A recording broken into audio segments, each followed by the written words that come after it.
Greetings, greetings. I hope you're doing well. We are now in day 56 of our Bible reading. We've read from Numbers 33 and 34. I'll be giving a few lessons from some of the verses I've highlighted, but also I'll be giving lessons just from the entire text itself that we're reading, because the text that we've read today, it's very much a unit text. You cannot really break it down into parts or into verses. You read it as a whole. And I say that now, as we look at the overview of chapter 33, it is literally just the different locations that Israel found itself as it traveled all the way from Egypt, when they left Egypt, to where they find themselves right before them entering the promised land. So they are just close to the Jordan River, right? So they're close to the Jordan because it is through the Jordan that they're going to cross over.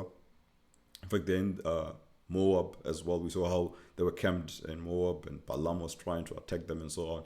So we are seeing that entire journey. And what's interesting to observe is the fact that as we've been reading before we got to Numbers 33, we saw some of these locations, but now we see more locations.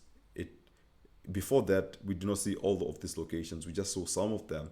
I recall from the book of Exodus, we saw three key locations. We saw Elim, and even here in Numbers 33, it's mentioned. We saw the wilderness of Sin, and we saw the Sinai. So Egypt, they left Egypt, they traveled, they camped at Elim, they camped at the wilderness of Sin, and then they traveled and they camped at Sinai. But what was interesting to read in Numbers 33 is that there were other places that camped in between those three locations I've mentioned. So even before they got to Sinai, there were so many places that they would have traveled and stopped, and Numbers 33 highlights all of those places, right? And one could even pause and wonder, wait, why would it highlight so many places? We already know. Why can't it just say that they left Egypt and they went to camp at Mount Sinai, and that's it? But now we see even other things being filled in between Egypt and Sinai. And after that, of course, we see all the journeys from when they left Sinai.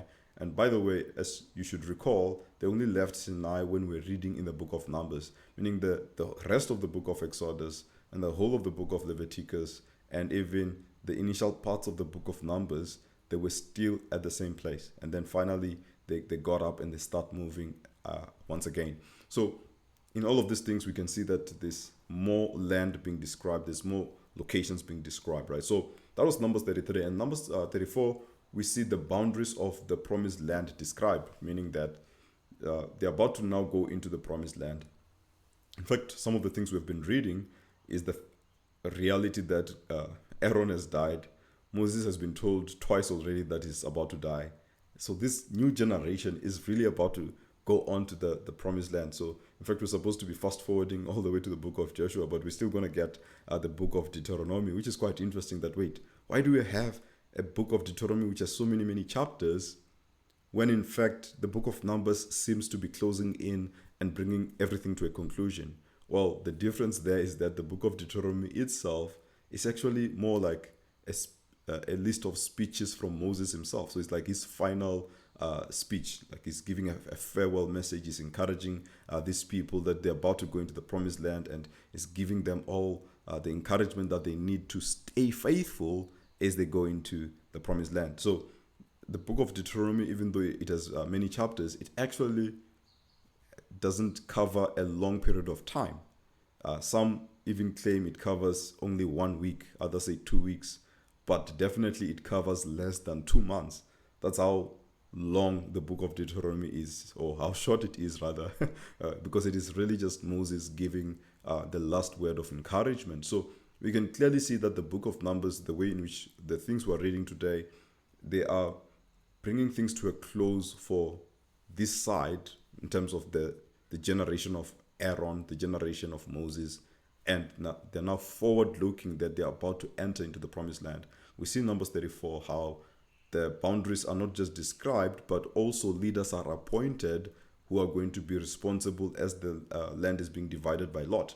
And in that way, there's a representative from each tribe, so that whatever is going to take place is going to be fair. And it's always interesting to observe how they did things as a community. They did not just say, okay, cool, we'll just have Judah alone, because Judah is the biggest tribe. We'll just have Judah alone go and and observe how the land is being divided, but actually there's a representative from every tribe, right? And bear in mind that as we've read, the 2.5 tribes are going to inherit the land east of the Jordan River. So the Jordan River becomes then an interesting landmark or an interesting geography because it marks the division of the east tribes, which is the 2.5 tribes, and those who go into the promised land, right? And one of the places that they're going to come across, which are very much close to the boundary, is Jericho, which is why Jericho would be the first battle that they're going to fight, and we're going to see that as we get to the book of Joshua.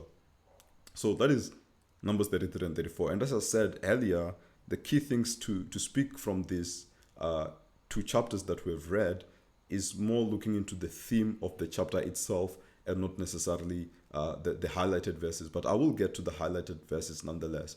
But there's one thing I want to mention as we look at the theme. It has a theme of what I can call geography. Numbers 33 speaks of so many places that Israel camped at.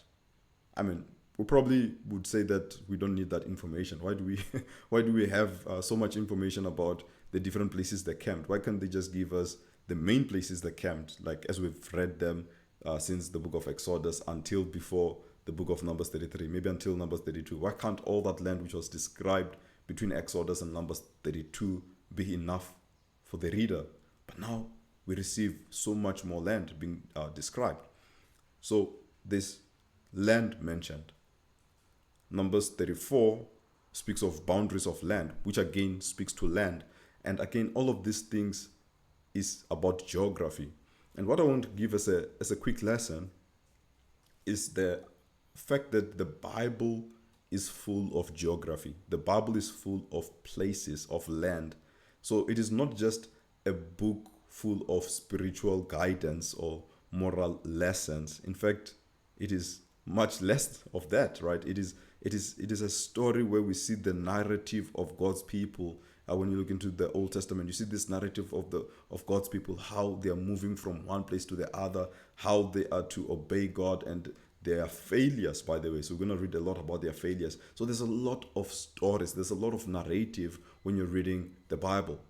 And when you actually look into the major religions out there, they have less land, they have less geography, they speak less about geography. They are more on moral lessons or spiritual guidances. And of course, that's not to say that we should attack them for that. It is just the nature of their literature. The literature of the Bible is rich with history and is rich with geography. While most other major religions, their key text is just rich with moral lessons and philosophical lessons and spiritual guidances. But the Bible is much more than just spiritual moral lessons. The Bible is full of geography and full of landmarks and full of narratives, full of stories. And that's one thing that makes the Bible very special. Why do I say that? Because if you want to write a fake story and you begin to include land, you begin to include geography, you begin to mention so many areas, then you're setting yourself up for a test. It means that whatever you're writing can be verified. Whatever you're writing, someone can come and test it. And if you're faking something, it's best perhaps not to even include too much information, because the information that you begin to include, you're setting yourself up for a test. You're literally saying that, oh, by the way, you can come and verify what I'm saying. But if you actually decide to give less information which can be tested as possible, perhaps you keep it more on moral lessons and guidances, and you mention do not do this, do not do that, like all the do's and don'ts.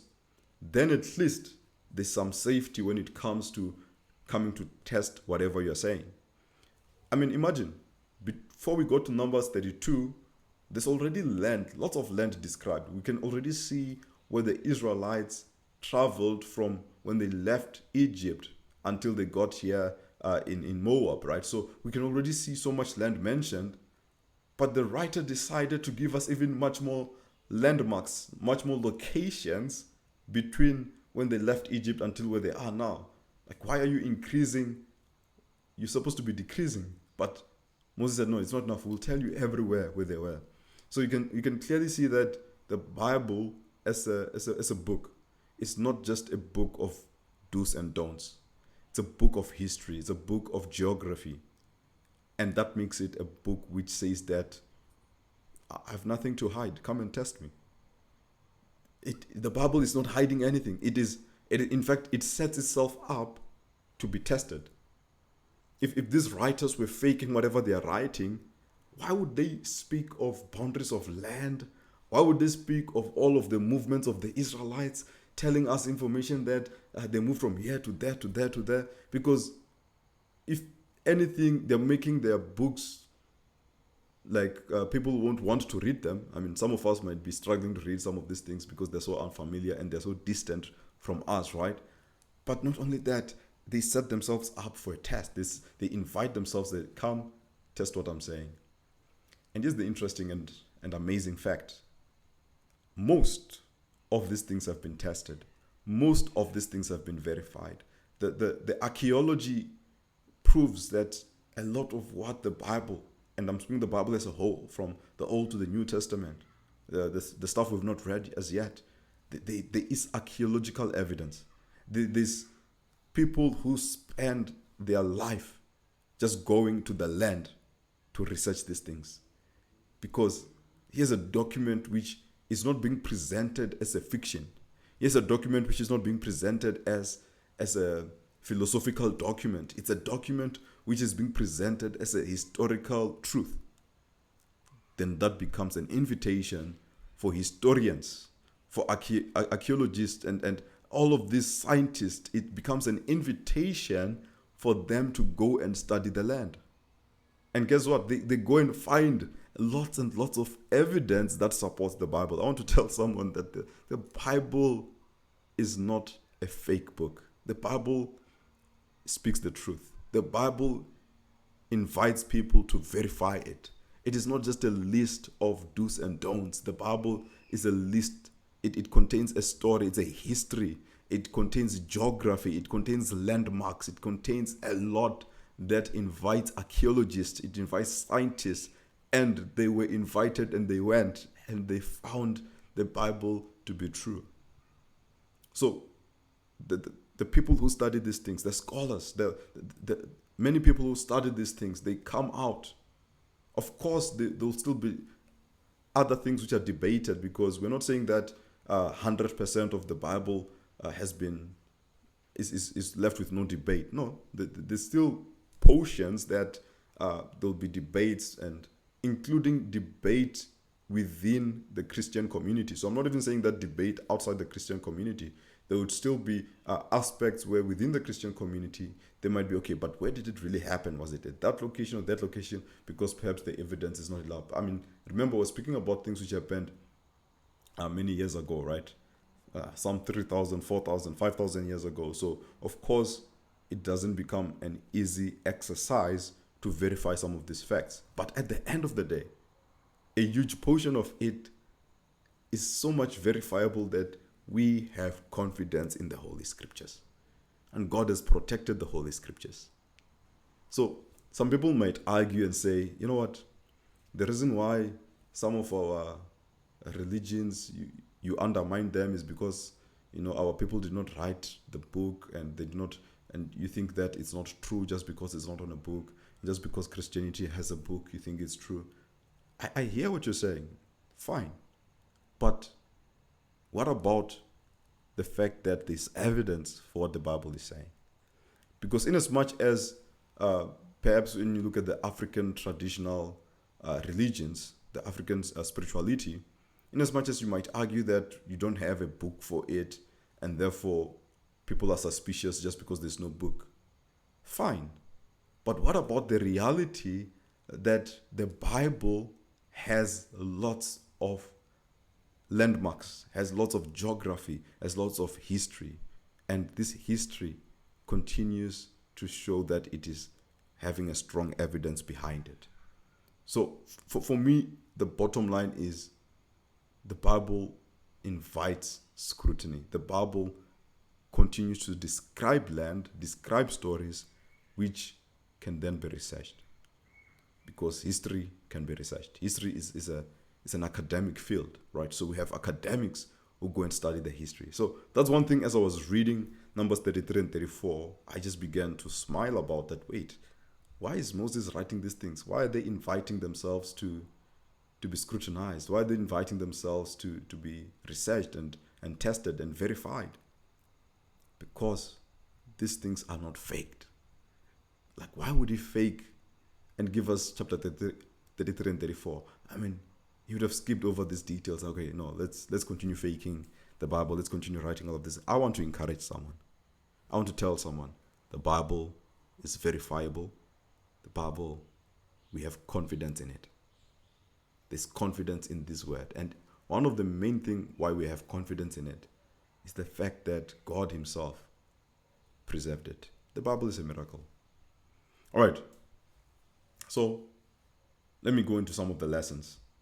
Chapter 33, I've highlighted verse 4, which says, while the Egyptians were bearing all their firstborn, whom the Lord struck down among them, on their gods also the Lord executed judgment. So I was mainly highlighting in verse 4 the idea that God executed judgment not just on the Egyptians but on their gods. And then when you reflect back on the plagues, the 10 plagues, most of those plagues, they had an association with a direct attack on their gods, meaning that God was not just coming to punish the Egyptians, he was also saying that their gods are nothing. Their gods cannot fight for themselves. So he intentionally did all of those plagues as a statement to their own gods, because they would have the god of the water, they would have the god of the sun, and then he brings darkness. So he was not just making random plagues. Those plagues, at least a lot of them, would have a direct impact in terms of it being a judgment against their gods. So that's why I highlight verse 4, which says, on their gods also the Lord executed judgment. So it was not executing judgment on the Egyptians only, but on their gods. All right. So verse 9 I've highlighted. And they set out from Marah and came to Elim. At Elim there were 12 springs of water and 70 palm trees, and they camped there. Now the reason I highlight this verse is because Elim is one of the places we read about back in Exodus, right? And I was highlighting it and pausing it to say, oh, okay, why did Exodus include Elim but forgot about all these other places? It was a key place, right? So, and one thing that makes it a key place is that it was a place where the Israelites, after all that traveling, after the great Exodus, they found rest, because there's 12 springs of water. Incidentally, there's 12 tribes and 70 palm trees, right? So there's a sense of Elim was a place of rest. So they were able to find rest in this place.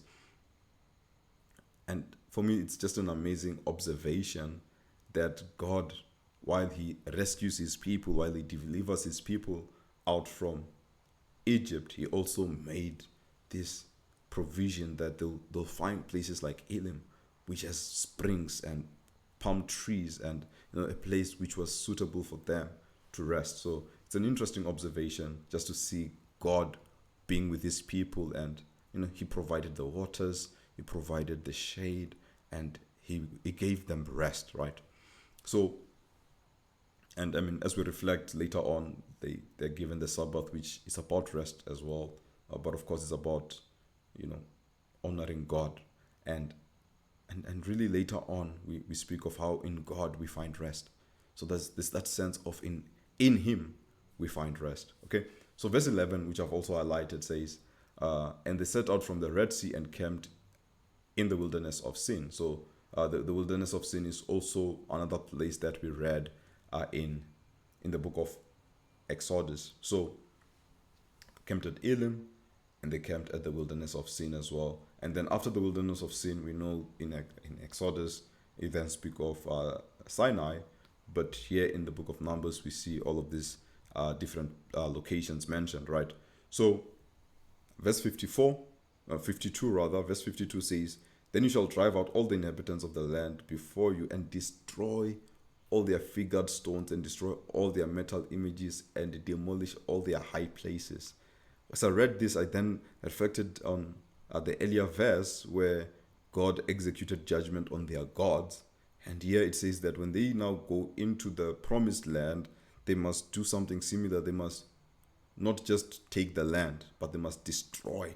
So it's almost like there's a judgment being executed on these gods, on these false gods, right? So they're to destroy all their place of, all their high places, whatever images the people who were worshipping, the Canaanites were worshipping, they're to be destroyed. But what's interesting is that this is not just about a judgment against, or executing judgment against these gods. It is also to ensure that the Israelites are not even tempted to worship these gods. And God really mandated that his people must just destroy things which might cause them to stumble. Right? It's like what Jesus says in the New Testament, that look, if your right hand causes you to sin, cut it out.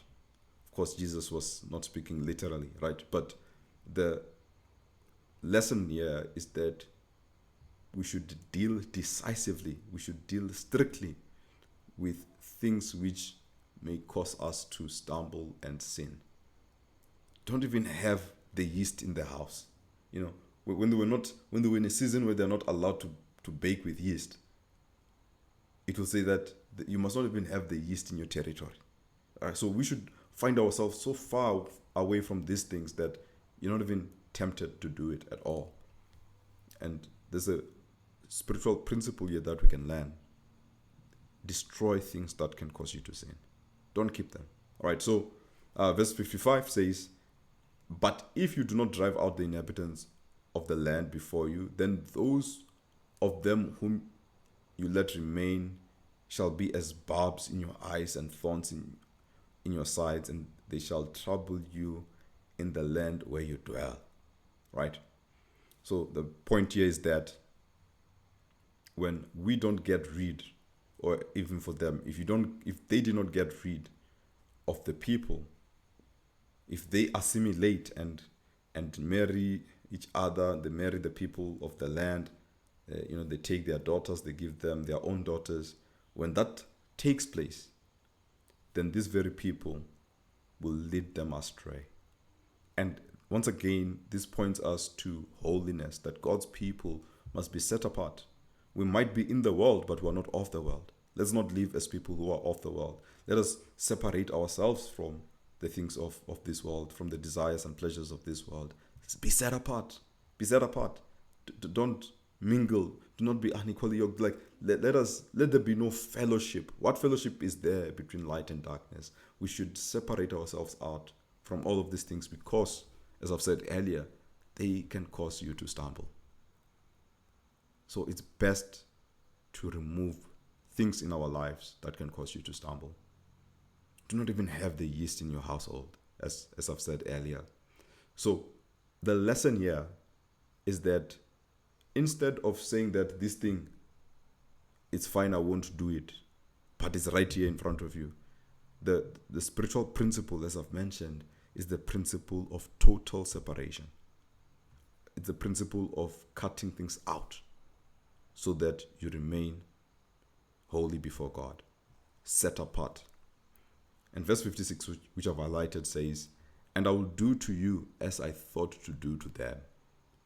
And with that, I want to say, this is God speaking.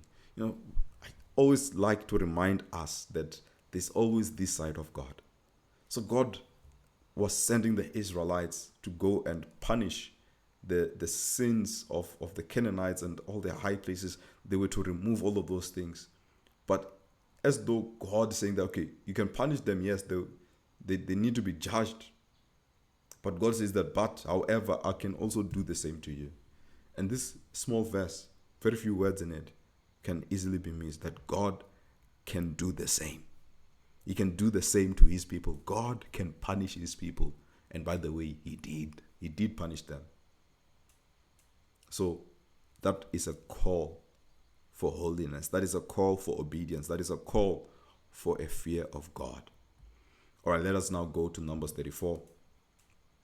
So in Numbers 34, we do see the boundaries of the land mentioned. And actually, I did not highlight a verse in Numbers 34, but the verse that, not the verse, the principle that I wanted to teach from Numbers 34 is this idea that the Israelites are being given the boundaries of the land, but when you reflect on the law of Moses that we've been reading, there's a part of the law of Moses. In fact, one would even say there's a big part of the law of Moses. I'm not sure how big or the percentage of the law of Moses, but there's a part of the law of Moses that can only be obeyed in the land.